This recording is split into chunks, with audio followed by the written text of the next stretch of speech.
신앙생활을 하다 보면은 요즘에도 하나님께서는 계시를 합니다. 저는 원래 여의도 순복음교회에 있다가 감리교회를 거쳐서 목사 안수를 받고 연기를 통해서 이렇게 통일교회까지 오게 됐습니다. 하나님께서 저를 이곳에 보내신 목적, 그 목적을 위해서 최선을 다하는 수밖에 없다는 게가 미국 가서 제가 깨달았습니다. 모니먼트 광장에서 그 많은 미국 역사 중에서 한국의 문선미 총재님이 30만 명을 테이프를 끊었다는 것에 대해서 저희 생각이 완전히 바뀌게 되었습니다. 모든 사람이 구원을 받으며 하나님을 알기를 원하는 게가 이게 하나님의 뜻인데 저는 그때 저 자신밖에 몰랐어요. 저희 이 좁은 생각이 완전히 거기서 바뀌는 계기가 되었습니다. 하나님께서 저를 통일교회에 보내줘가지고 미국까지 와서 이런 광경을 보게 해주는 것은 깊은 뜻이 있었다. 근데 이제 기독교 신앙은 입으로 시인을 해서 구원을 받는 종교입니다. 예를 들어서 하나님이라는 이 존재하에 내가 하나님을 믿겠다고 입으로 시인을 해야만 식구로 인정을 받을 수가 있는 겁니다. 복음을 좀 더 체계적으로 설명을 해서 어떻게 해서 구원을 받게 되는가 그 과정을 잘 설명을 함으로 인해서 그 사람이 이 복음을 듣고 있는 것 자체가 내가 인간적인 말이 아니라 이것이 하나님께서 내가 당신한테 전하고 있는 것을 하나님께서 만약에 듣는다고 한다면은 이것은 심각한 문제입니다. 내가 만약 이 상황을 하나님께서 보고 계시고 책임감 있는 자세로 내가 복음 사역자로서 하나님께서 맡겨준 이 사역을 가지고 전했을 때는 듣는 사람 태도가 달라집니다. 저는 분명하게 이 얘기를 합니다. 오늘 당신에게 전한 이 말씀을 반드시 하나님께서 요구할 때가 있다. 왜냐?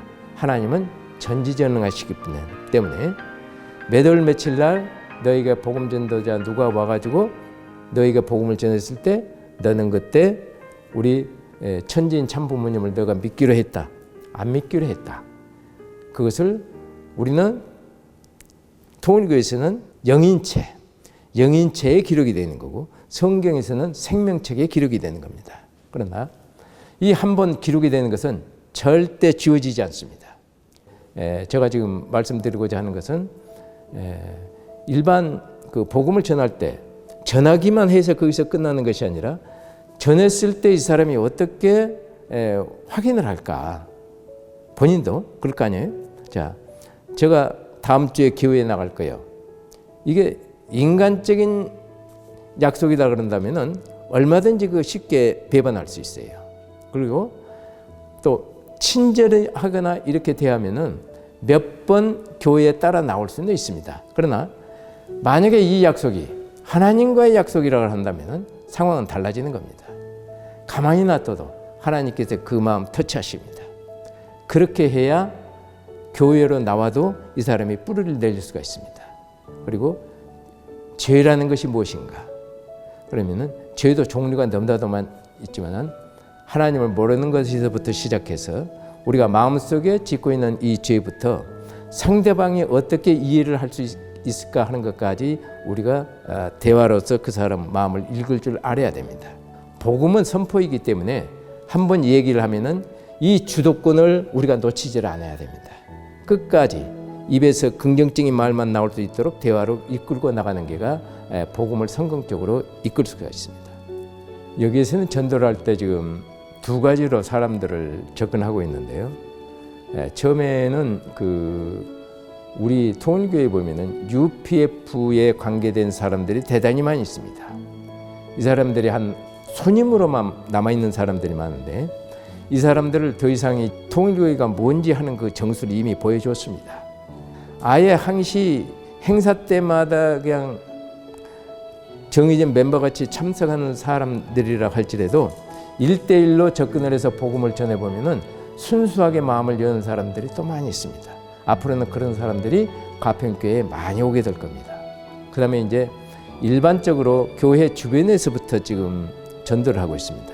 우리가 관계하고 있는 뭐 식당을 간다든지 뭐 마트를 간다든지 그런 것에서부터 시작해서 가정에 이르기까지 전부 다 우리의 전도 대상입니다. 근데 복음은 좋았는데 이 내용을 어떻게 쉽게 전할 수 있을까? 이것이 키포인트입니다. 근데 저는 전에 보면은 지금까지 통일교회가 나쁘다고 한 사람을 저는 본 적이 없어요. 전하는 방법이 문제입니다. 그래서 처음부터 용어 선택이나 이런 것을 잘 하셔가지고 상대방 마음을 배려해가면서 접근을 하면은 훨씬 생각했던 것보다는 좋은 반응이 나타납니다. 그래서 저는 통일교 좋으면은 좋다고만 하지 말고 우리가 식구가 되는데 저는 목적을 두고 있습니다. 여러 가지 좀 사례가 있습니다. 한 예로 떡을 이렇게 만드는 사람이 있었습니다. 그 집에 처음 멈춰가지고 대화를 하다 보니까 이미 그 집은 여기 와서 떡을 납품을 하러 와가지고 보니까 우리 일본 식구님들하고 아는 사람들이 있더라고요. 근데 그전에는 이 사람이 굉장히 좀 까칠하게 되었나 봐요. 우리 일본 분들한테. 그 사람이 어떻게 해서 마음을 열게 됐을까요? 복음의 핵심입니다. 많은 지식이 있다고 해서 전도 잘하는 거 절단입니다. 상대방이 수용할 수 있는 정도를 가지고도 충분히 할 수가 있습니다. 그래서 그 사람들에게 통일교를 얘기를 해주고 국내에서 이 사람들이 왜 이단이라고 하고 또 세계적으로는 이렇게 큰 교단인데 그것을 잘 설명해 줌으로 인해서 그 사람들이 마음을 점점 열게 됩니다. 이번에 7월 말일 날 나오기로 이미 약속이 되어 있습니다. 이 농장 하시는 분들이 있어요. 포도가 됐든 사과가 됐든 이런 집하고 대화할 때는 거기에 맞는 주제를 가지고 갑니다. 나무 하나를 붙잡고라도 주인이 있든 없든 가서 나무를 붙들고 기도를 해줍니다. 제철에 이 과일들이 싱싱하게 잘 자라가지고 좋은 열매가 돼서 좋은 값으로 팔려나갔으면 좋겠다고. 그 광경을 보는 그 주인의 마음이 어떻겠습니까? 근데 이것이 전도입니다. 그런 마음이 됐을 때 그 주인의 마음이 열립니다. 그래서 이번에 그러한 사람들이 또 오게 됩니다. 이게. 그런데 저희는 이 전도가 되기 시작하면 그 대상을 가리지를 않아요. 어느 누구든지 우리의 대상입니다. 거기에 대해서 우리가 설명만 좀 잘할 수 있을 것 같으면은 이 표현력이 문제인데 이 표현력을 처음부터 통일교회를 앞세우면 안 됩니다. 원리를 먼저 앞세워서는 안 되는 거예요. 상대방에 대한 기초 지식을 가지고 우리가 접근을 해야 됩니다. 영적 기도는 내용이 다른 거가 아닙니다. 복음을 요약해 놓은 거가 영적 기도입니다. 우리가 영적 기도를 할 때 왜냐? 이것은 저하고의 개인적인 약속이 아니라 하나님과의 약속입니다. 더 중요한 것은 그 사람의 생명이 오늘 죽느냐 사느냐가 이게 심각한 문제입니다. 이것이 전도자가 어떻게 복음을 전하느냐에 따라서 달라집니다. 생명이 살리느냐, 이 사람이 죽느냐, 아주 중요한 거잖아요.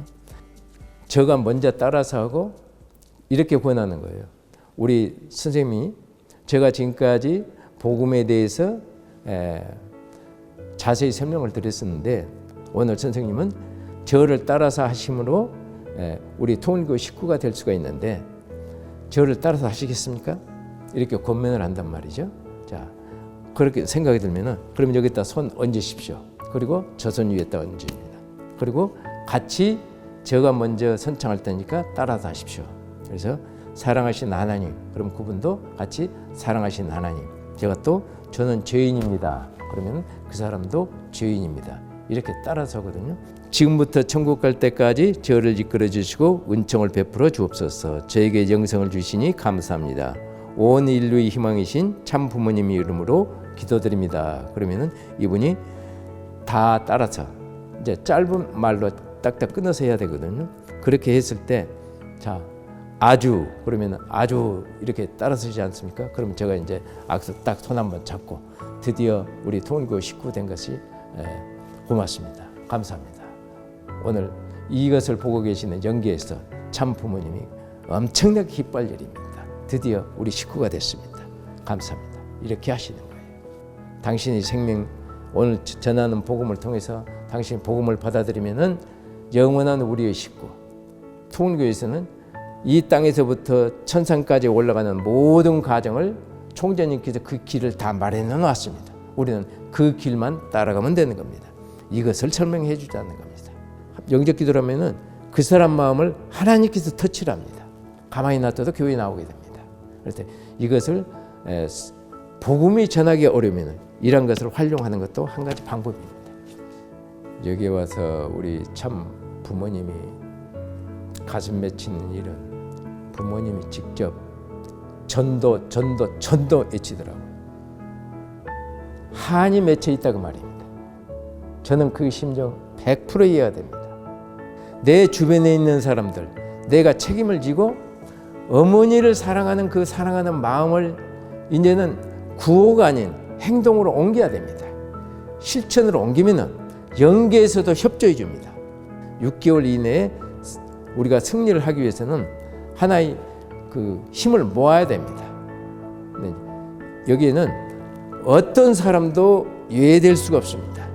주변에 있는 사람들, 그 사람들부터 교회를 이끌 수 있는 그런 방법들은 여러 가지 방법들이 많이 있습니다. 근데 이것을 실천을 옮기느냐 안 옮기느냐 이것만 결정될 뿐이에요. 그런 사람들에게 진솔하게 접근을 해서 복음을 전하고 설명을 하면은 어차피 도전입니다. 전도를 거꾸로 하면은. 그렇지 않아요? 도전을 하지 않고 나서 어떤 일이 이루어질 수가 있겠습니까? 근데 하고 나서 최선을 다하고 나서 후회 없는 그런 인생을 살았으면 좋겠습니다.